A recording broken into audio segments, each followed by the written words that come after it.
কালকে কি হয়েছিল? কালকে এখন আমার এই বোনের মেয়েটার বার্থডে ছিল। হ্যাঁ বার্থডে, হ্যাঁ বোনের মেয়েটার বার্থডে ছিল। এর বাড়িতে যাচ্ছিল, হ্যাঁ তখন 4:30 বাজে। হ্যাঁ 4:30 যাওয়ার পথে ওই ছেলেগুলো কোন রকমের, এর মেয়েরা একই সাইজের মেয়ে, 11 বছর করে বয়স, একসঙ্গে ঘোরাফেরা করে, তা বার্থডেতে নেমন্তন্ন করেছিল, যাচ্ছিল।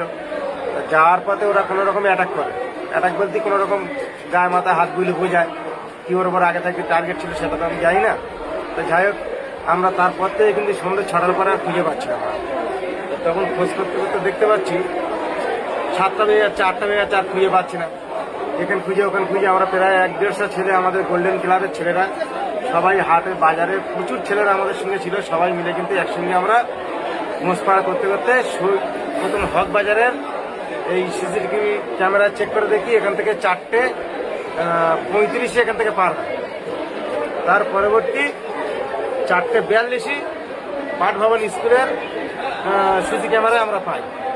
আচ্ছা, যখন পাওয়া গেল তখন কিন্তু দেখতে পাচ্ছি গুলি বলে ওই ছেলেটা এখন লাল গেঞ্জি গায়ে আছে, ক্যাপ টুপি পরে আছে, ও কিন্তু ওর সঙ্গে কথা বলতে বলতে আসছে। কথা বলতে বলতে আসতে আসতে আবার আর একটা ছেলে রাজু বলে একজন আছে, তার কাছে ফটাং করে চলে গেল। আমরা কিন্তু তখন আমাদের সন্দেহ হচ্ছে, কোনো রকম ক্যাপ টুপি পরে আছে, আমরা কিন্তু আর বুঝতে পারছি না কে ছেলেটা। কিন্তু এই রাজু হাফ প্যান্ট করেছিল, ওকে বুঝতে পেরেছি আমরা।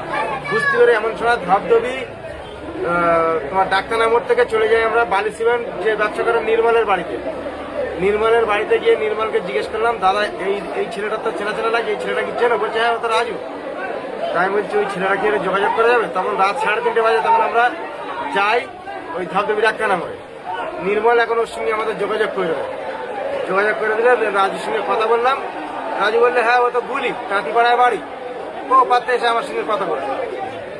এবার আমরা মেয়েটার সঙ্গে অনেকক্ষণ ধরে কথা বলে যাচ্ছে, হেঁটে যাচ্ছে, পরিষ্কার ফুটেজ আছে। আমরা সেইখানটা সন্দেহ করে গুলির বাড়ি রাত 4টের সময় কিন্তু আমরা ক্যাম্পটা থেকে পুলিশ নিয়ে যাই। যাওয়ার পরে গুলির বউকে জিজ্ঞেস করলাম, মাকে জিজ্ঞেস বললে ঘরে নেই। এবার আমরা অনেক 100 মতন ছেড়ে গেছি, ঘরে নেই, আশপাশে চারদিকে খুঁজছি। তা ফুটকারের আওয়াজ হওয়ার পরে আমরা কিন্তু ঘরে পুলিশ জোর করে ঢুকেছে। ওই জায়গাটা পুলিশ প্রচুর হেল্প করেছে। জোর করে ঢোকার পরে দেখছে ঘরের এক কোণে চুপচাপ বসে আছে। আর ওই জায়গাতে আমরা আনলাম, সবাই টেনে হেঁড়ে